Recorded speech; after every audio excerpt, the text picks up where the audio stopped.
Salut tout le monde! Aujourd'hui, une autre technique, une nouvelle technique en fait pour faire une maille lisière sur du point mousse. Donc c'est une technique de die-cord. Il en existe plusieurs types, plusieurs combinaisons.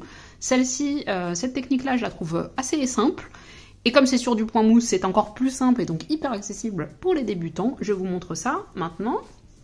Donc là, j'ai commencé, en fait, je vais me faire un bandeau pour les cheveux. Et donc, je vous montre ça. Donc, ici, on a la première.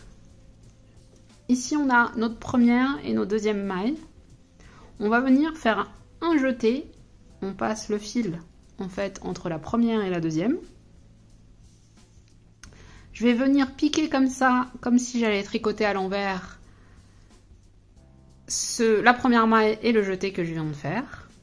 Et je vais reprendre tranquillement mon point mousse. Et je vais tricoter mon rang jusqu'à arriver aux deux dernières mailles. Donc les deux dernières mailles qui vont donc être constituées du jeté du rang précédent et d'une maille. Donc j'arrive à mes deux dernières mailles et je vais les tricoter tout simplement ensemble. Comme ça je ne me rajoute pas de mailles au fur et à mesure. Je les ai tricotées ensemble.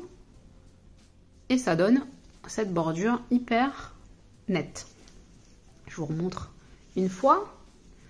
Donc je passe le fil entre la première et la deuxième maille. Je viens les piquer comme ça à l'envers, comme si j'allais tricoter à l'envers. Et je reprends mon point mousse.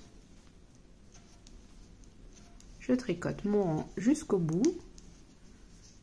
Et les deux dernières mailles, je les tricoterai donc ensemble.